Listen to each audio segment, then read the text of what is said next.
In order to sustain a war, the army needs to constantly cover ammunition deficits. Otherwise, excessive losses cannot be recovered and the army's mobility is severely limited. If there is not enough ammunition, it is inevitable that the army will be in difficult situation during the war. Therefore, destroying the enemy's ammunition sources and supply lines can greatly affect the course of the war. In recent days, the Ukrainian Armed Forces carried out an impressive operation in this context and almost paralyzed the Russian army.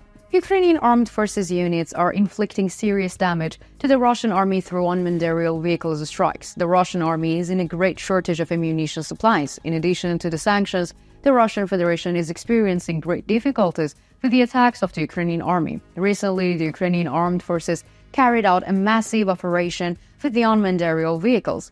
Let's take a look at the details of this operation. As the Pioneer team, we continue to bring you the developments regarding Russia-Ukraine war. Don't forget to subscribe to our channel and turn on notifications so that you don't miss our daily map reports and reports on the agenda. I also read all of your comments on our videos. Please continue to express your opinion about our content in the comments. Let's start if you are ready, the Pioneer reports. Ukrainian Armed Forces units continue to put up effective resistance against the Russian army. Every day, the Ukrainian army is confronting Russian infantry units and teaching them a lesson, while at the same time infiltrating behind the front lines. In these areas, many ammunition depots, production facilities, and supply lines belonging to the Russian army are being destroyed.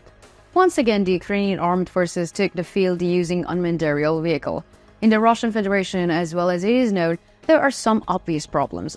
Over the years, the Russian Federation has carried out a massive rearmament process with the taxes of the Russian people. But throughout this process, the Russian leadership has continuously deceived the Russian people. And the Russian people were propagandized that the Russian army had a very powerful offensive weapons and that its defensive weapons were as powerful as its offensive weapons. But these were completely false propaganda because the Ukrainian army proved that these claims were not true with its operations inside the borders of the Russian Federation. These operations have shown that the Russian army is not as strong as it boasts. The successful operation of the Ukrainian Armed Forces have led to the questioning of Russia's real power and misled the Russian people in the process.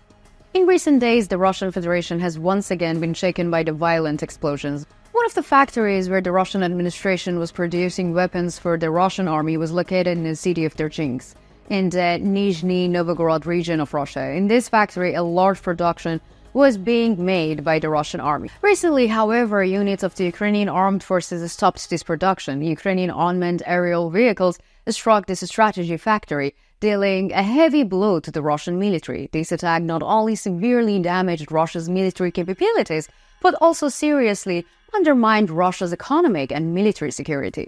During the night, there were violent explosions at the site of the arms production factory. The explosion was so powerful that it could almost be heard in the neighboring cities. According to reports, local residents panicked and came out of their homes in agitation. During the explosion, Russian air defense systems in the area were allegedly activated and intervened. However, none of the Russian air defense systems were successful in preventing the explosion. The factory was completely reduced to ashes and the area was devastated. And this has caused concern and fear among both residents and local authorities. The attack was also confirmed by the Russian unofficial sources, and the Russian sources made the following statements in their statements via Telegram. The Tvertlov explosives factory in Terchinsk in Nizhny Novgorod was attacked. Very violent explosions were heard in the surrendering area, and the fire in the factory is still going on. The response of the fire brigade is inadequate, and the aerial intervention is also required to extinguish the fire. But so far, we have not observed this intervention. Almost the whole building has turned into the ashes. Russia is shocked by the recent attacks carried out by the Ukrainian Armed Forces. According to reports, Russian sources did not have any intelligence information that this attack would take place. So Russian intelligence had failed once again. Allegedly, Russian intelligence officials did not think that the Ukrainian forces would carry out any offensive as the Russian army increased its pressure on the front line.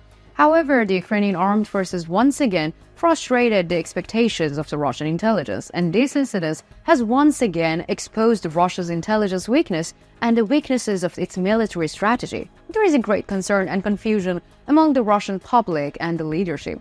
The Kremlin is struggling to determine one strategy to pressure and pursue in the face of these developments. There is another striking detail about this factory. Many institutions and organizations in Russia are subjected to sanctions by Western countries. The whole world has waged an economic war against Russia, but because of the war launched by Russian President Vladimir Putin against Ukraine, this attack by units of the Ukrainian Armed Forces was directed against Severlov's plant, which has been on sanctions list of the United States in recent months. American reports said the following about Sverdlov plan: impose sanctions on individuals and entities to undermine Russia's current and future military capabilities, reduce Russia's revenue by targeting future energy projects, prevent sanctions evasion by targeting those who help Russia secure sensitive materials and resist Russia's energy use. We put this factory on sanctions list to advance the war on the international financial system. This factory is of great importance for the military activities of the Russian leadership.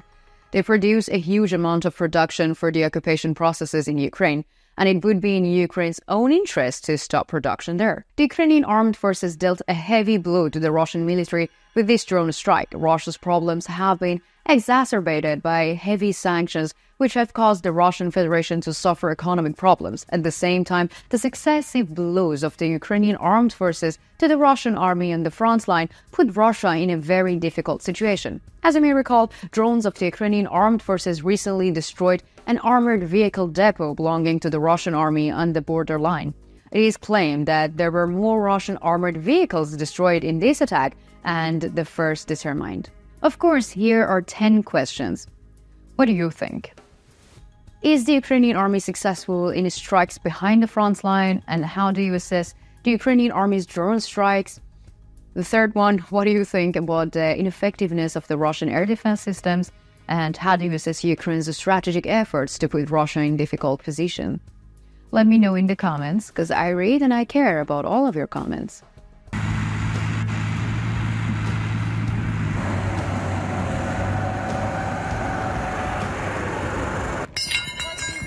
2200? Али 200.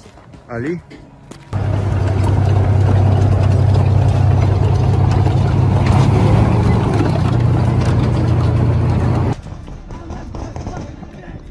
Tell Vargas we need more rockets for the RPG.